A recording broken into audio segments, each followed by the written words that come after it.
Salut internet, comment ça va? Après mon précédent top sur les dessins animés, j'ai pensé qu'il serait de bonne loi de parler d'un sujet un peu moins enfantin. C'est donc pour ça qu'aujourd'hui nous parlerons des meilleurs films de Tim Burton. Mais quand on y pense, le sujet a toujours des aspects enfantins finalement. Car oui, enfants et ados, ces films étaient des œuvres poignantes, sombres et subversives pour certaines. Mais quand on commence à avoir un bagage culturel et cinématographique plus fourni, on se rend compte que la filmographie de Burton n'est pas si large que ça. Cela veut-il dire que ces films sont mauvais? Oui. Toi, ta gueule. Eh bien non, la plupart de ces films sont bons, voire excellents pour certains. Ce qui fait que les films de Burton sont autant le sujet de débats et polémiques en tout genre tient en 4 points.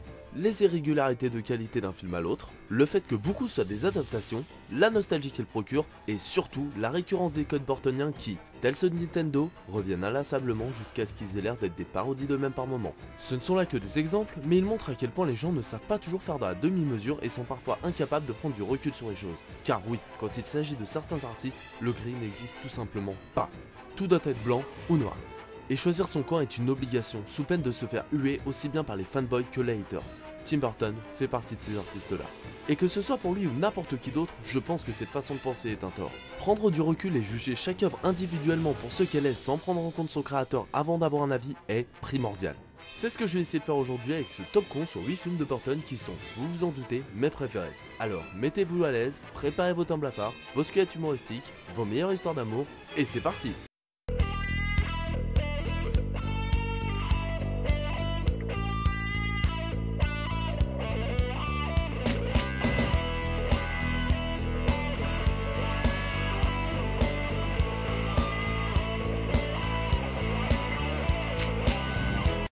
Numéro 8, Sleepy Hollow. Et oui, j'ai osé. Oui monsieur, osé. Osé mettre l'un des films les plus appréciés de Tim Burton en 8ème position. Allez-y les fanboys, balancez les pouces rouges, exprimez par des expressions aussi subtiles que raffinées votre rage et votre indignation. Ou alors, écoutez mon point de vue avant de vouloir brûler ma baraque. Au choix. Sleepy Hollow donc, film sorti en 1999, produit par Mandalay Pictures ainsi qu'American Zoetrope et adapté de la nouvelle éponyme de Washington Irving. L'histoire est celle d'Ichabod Crane, inspecteur new-yorkais joué par Johnny Depp chargé d'une étrange affaire de meurtre dans la petite bourgade de Sleepy Hollow. Il y est envoyé par son chef trouvant dans cette affaire un moyen de se débarrasser de lui.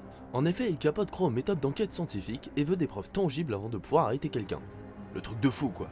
L'histoire se passant en 1799, cette manière de voir les choses était plutôt innovante, voire surréaliste, ce qui pouvait en énerver certains. Une fois à Sleepy Hollow, Ichabod va apprendre que les meurtres sont orchestrés par un fantôme assoiffé de sang, le cavalier sans tête joué par Christopher Walken. Ne croyant pas au surnaturel, notre héros va commencer son enquête qui impliquera beaucoup de grands noms de la ville. Lors de ses investigations, il fera également la connaissance et tombera amoureux de Katrina Van Tassel, jouée par Christina Ricci. Plus jeune, Sleepy Hollow était l'un de mes Burton préférés. J'adorais l'ambiance, les musiques, le message et l'histoire.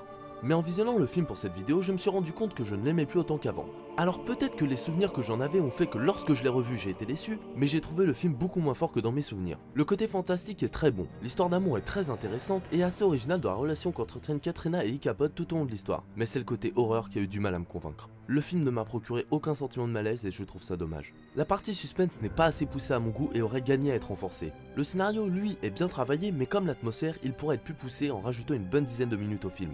Mais mis à part ça, le reste fait un quasi sans faute. L'humour est très bien amené, ce qui est en grande partie aidé par le jeu de Johnny Depp. Les acteurs jouent tous leur rôle sans accroc malgré un léger surjeu de la part du cavalier lorsqu'il a sa tête. La bande-son de Danny Elfman est parfaite pour l'atmosphère que dégage le film. Ce n'est pas sa composition la plus marquante, mais c'est justement ce que je trouve pertinent. La musique ne s'impose pas outre mesure afin de laisser l'ambiance se construire d'elle-même. Mais personnellement, ce que j'ai le plus aimé dans ce film, ce sont les messages qu'il délivre. Déjà, comme effleuré précédemment, à travers son histoire d'amour qui à aucun moment ne tombe dans la mièvrerie à 2 balles que certains films nous sortent. Mais aussi par la façon qu'Ichabod et Katrina ont de se comporter l'un envers l'autre qui est très bien écrite et rend les personnages d'autant plus attachants. Ichabod est d'ailleurs très intéressant par son côté scientifique en avance sur son temps, mais encore plus pour les raisons qui l'ont rendu aussi cartésien. Et enfin, l'un des points qui m'a le plus plu, même s'il n'est pas mis assez en avant à mon goût, ce sont les histoires politico-familiales bien magouilleuses mêlant sexe, pouvoir et argent présentes tout le long du film. Ce genre de complot typique des petites villes et villages où tout le monde se connaît et où l'on sent que les consanguins sont monnaie courante. Sleepy Hollow est un très bon film avec de grandes qualités malgré quelques défauts mineurs. Ce n'est pas un grand film à suspense, ni un grand film d'horreur, mais un grand film fantastique digne du réalisateur. Numéro 7, Frankenweenie, long métrage noir et blanc de 2012 produit par Walt Disney Pictures et repris du court métrage de 1984 que Burton avait également réalisé. Ce film raconte l'histoire de Victor Frankenstein doublé par Charlie Tahan dans la langue de Snoop Dogg et par Henry Borgen dans celle d'Alain Chabat, et de son chien Sparky dont le nom du doubleur est encore inconnu à ce jour. Victor est un jeune garçon féru de cinéma mais surtout de science dont le seul ami est Sparky. Malheureusement, au début du film, ce dernier se fera renverser par une voiture provoquant sa mort sur le coup. Bim! Comme ça, production Disney mec, on nique tout Klebs nous, tu vas faire quoi? Blah!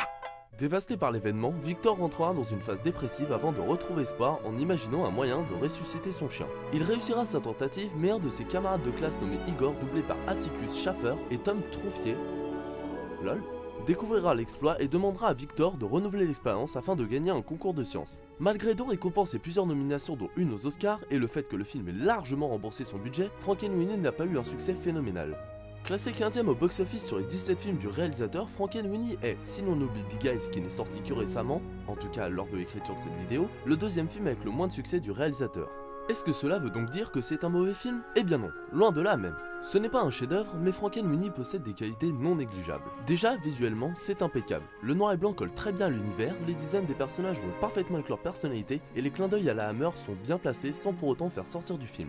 Niveau BO, c'est du Danny Elfman pur jus, avec de bonnes compositions, tantôt mélancoliques, tantôt sautillantes, qui comme la plupart du temps est homogène avec ce que Burton met en scène. Le scénario est plutôt simple, mais ce que Burton fait de son concept est assez original et bien amené. Les questions morales qu'implique la résurrection d'un être vivant, la peur de ce que l'on ne comprend pas, vivre ses rêves, toujours être en accord avec ses principes, ne pas faire une chose pour de mauvaises raisons, le film aborde tous ces thèmes et le fait d'une très bonne façon à travers des personnages en couleur, bien que le film soit en noir et blanc.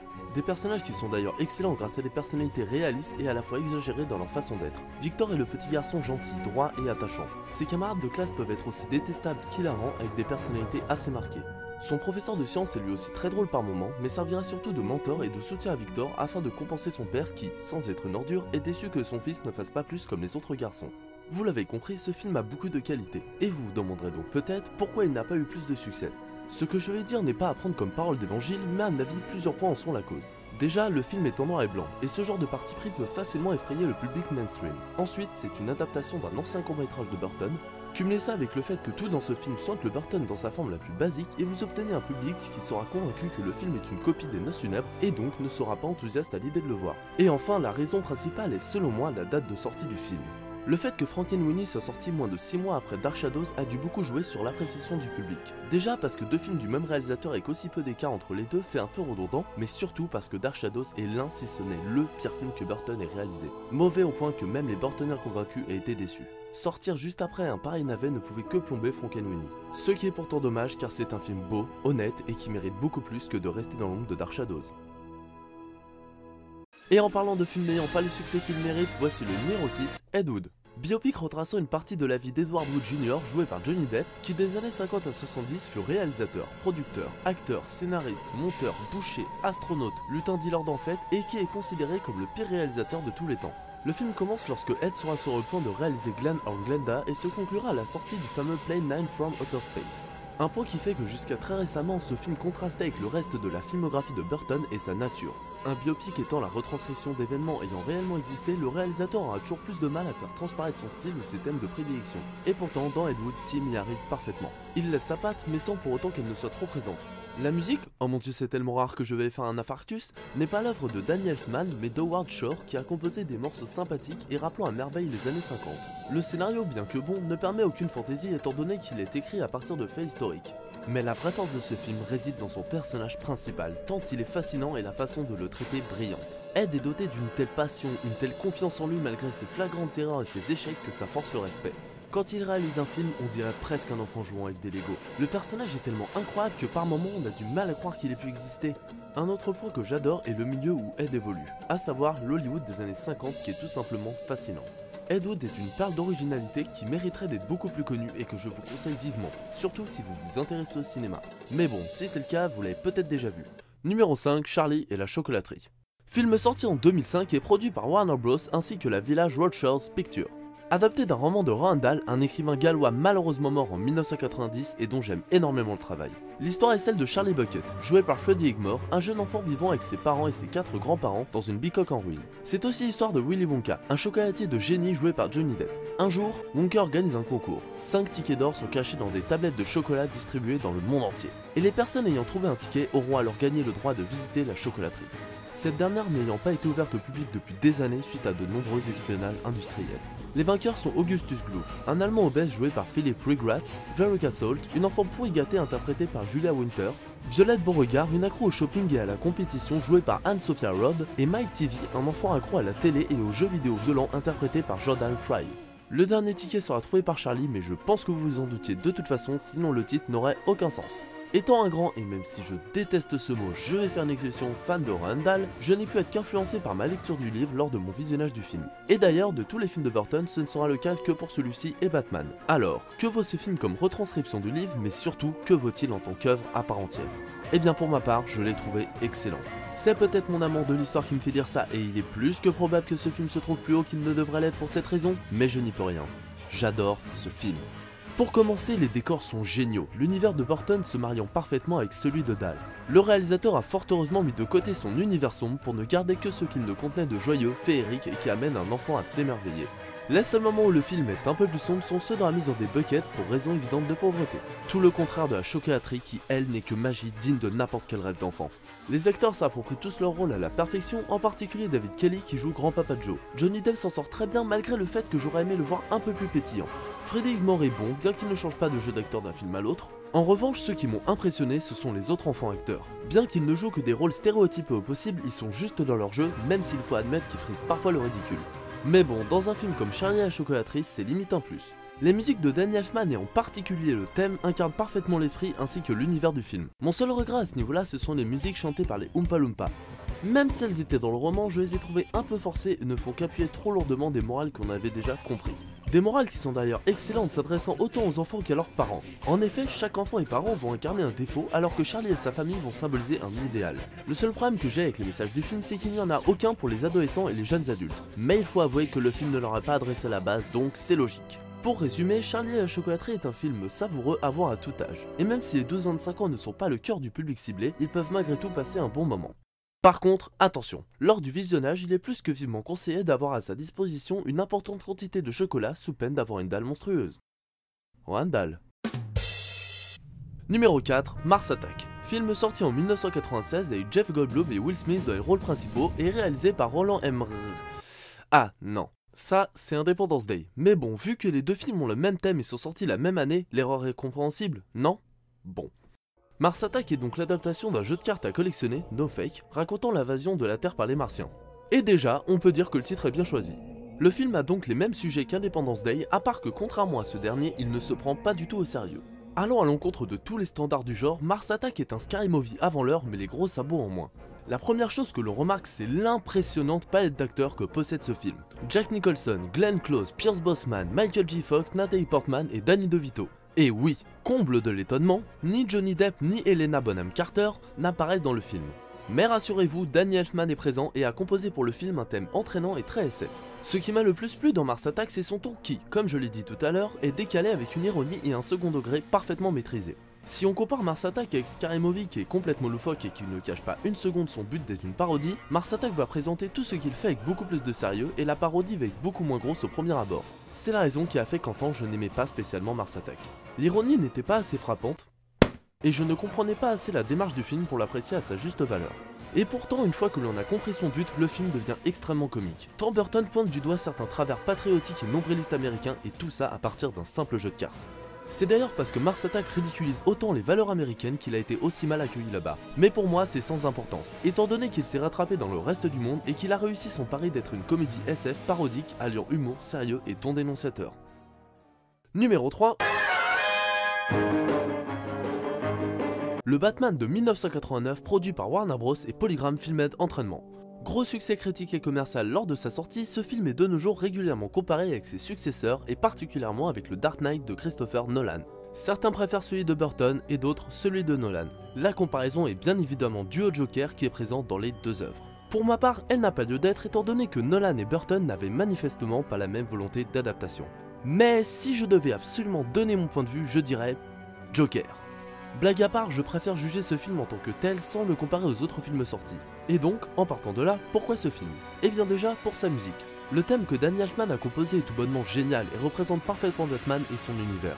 L'introduction sombre et mystérieuse qui passe à une deuxième partie épique et dynamique avant de repasser à un rythme plus calme correspond parfaitement au Chevalier Noir, tapis dans l'ombre puis combattant le crime avant de disparaître sans laisser de traces. Les décors sont bien travaillés et correspondent autant à l'univers de Batman qu'à celui de Burton.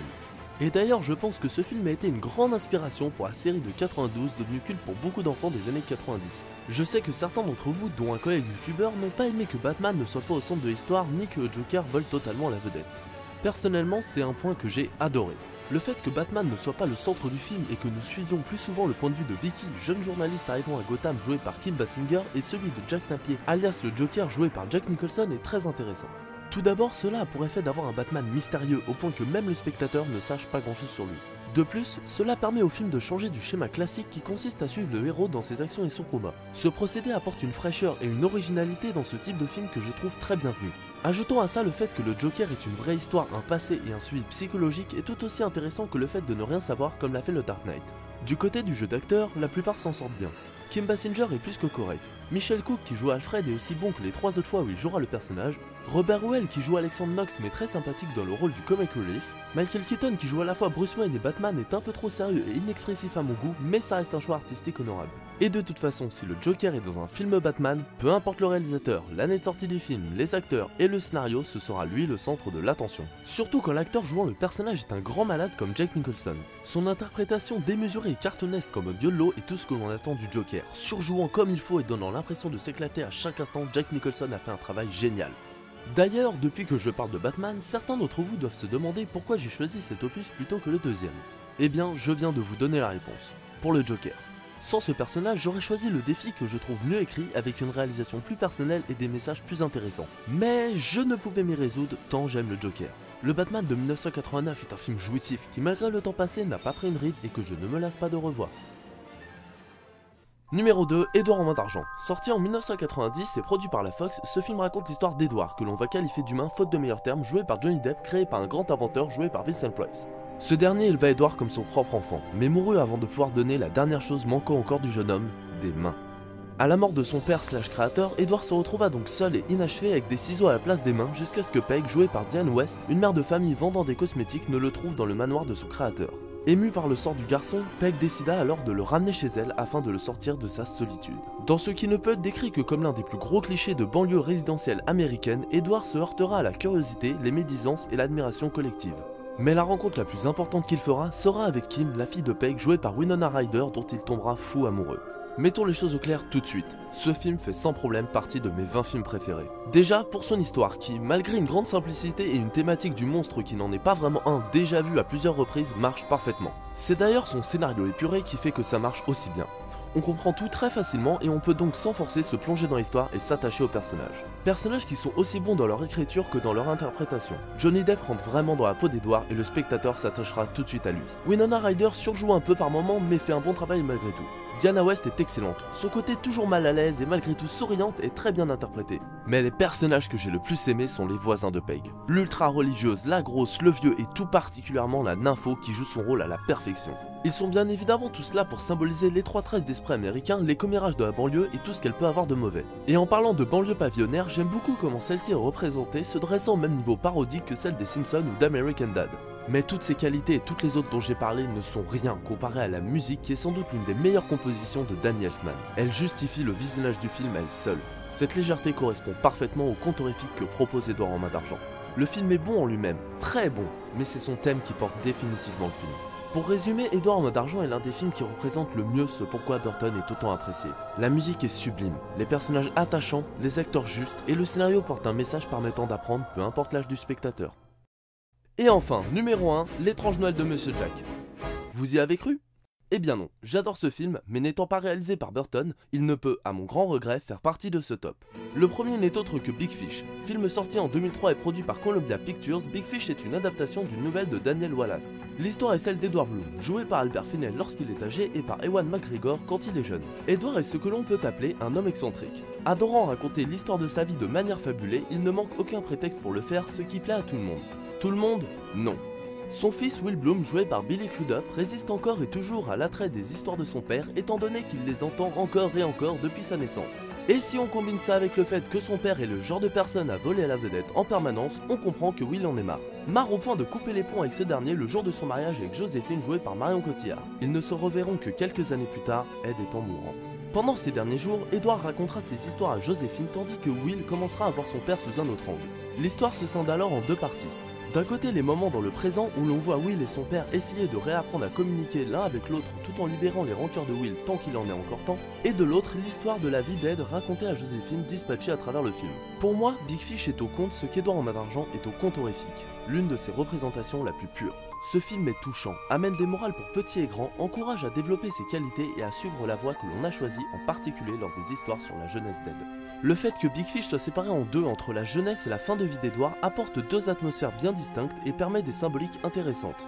Quand nous sommes dans le passé d'Edouard, tous les décors et les personnages sont entre le réel et l'imaginaire. Cependant, l'aspect fantastique est celui qui est le plus mis en avant. Et cela permet au film de nous absorber dans son univers de conte en ayant une base réelle qui fait écho à chacun et particulièrement à l'enfant qui sommeille en nous. Tout ça est là pour amener à l'émerveillement et à plonger dans son propre imaginaire. De plus, cette faible barrière entre réel et imaginaire nous renvoie à la situation entre Will et son père. Des histoires dont on ne sait pas où commence la fiction. Les scènes se passant à la fin de vie d'Edouard sont par contre complètement à l'opposé. Elles sont normales et pourraient passer dans n'importe quel film ancré dans le réel.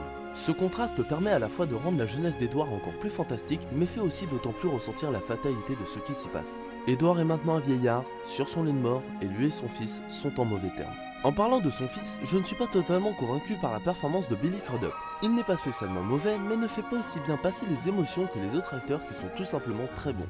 Ce film est pour moi un pur moment de poésie, rendu encore plus fort par les musiques de Danny Elfman qui, sans avoir fait sa BO la plus originale, a composé des thèmes de toute beauté. Pour toutes ces raisons et bien d'autres, Big Fish est un film magnifique qui, de mon point de vue, mérite entièrement cette première place. Après le visionnage de ce top, je me doute qu'une partie d'entre vous sera frustrée de ne pas y avoir vu certains films du réalisateur comme Beetlejuice, Les Noces funèbres ou La planète des singes. Même si je pense qu'il y aura beaucoup moins de monde pour le dernier. Je suis désolé mais je n'ai pas pu faire toute sa filmographie car la vidéo aurait été bien trop longue et certains films ne m'ont pas assez plu pour que j'en parle dans un top sur les meilleurs films de Burton. Quand on regarde la carrière de Tim Burton, on voit que tous ces films ne se valent pas en termes de qualité. Comme je l'ai dit dans l'intro, penser que ce réalisateur est un génie n'ayant produit que des chefs-d'œuvre ou croire qu'il n'est qu'un réalisateur de seconde zone incapable de se renouveler est un manque d'objectivité et de la pure mauvaise foi. J'adore Tim Burton, mais j'admets aussi qu'il a fait des films franchement décevants, voire hachés. Son univers me fascine autant par ses messages que ses mondes, mais je reconnais également que ses codes sont un peu trop redondants. Tim Burton est un réalisateur qui fait preuve d'une grande originalité. Certes, beaucoup des films qu'il a réalisés sont des adaptations, mais qu'il a su pour la plupart réadapter avec talent. Personnellement, Tim Burton est l'un des réalisateurs qui m'a le plus marqué, et c'est le premier qui m'a autant plongé dans son monde. Son univers est fascinant et ne peut que donner envie de construire le sien. J'aurais pu passer toute la vidéo à dire à quel point Tim Burton est un cinéaste que j'affectionne, mais je pense que vous aurez compris que ce n'est pas mon but. Pour conclure, et au risque de me répéter, que ce soit pour Tim Burton ou n'importe quel autre artiste, sachez juger une œuvre en tant que telle. Prenez du recul sur ce que vous venez de voir, et enfin, que vous aimiez ou non le produit fini, soyez tolérant avec celles et ceux dont l'avis diverge avec le vôtre. Écoutez leurs arguments avec objectivité, et alors peut-être verrez-vous des choses qui vous auraient échappé. Et si malgré tout votre avis ne change pas, respectez celui des autres. Traduction ? Ne me frappez pas pour ma vidéo!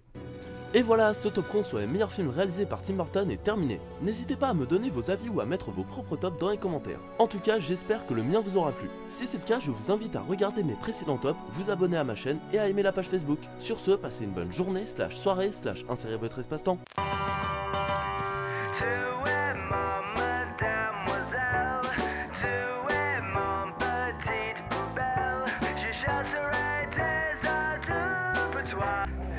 Serrated down my pantalon.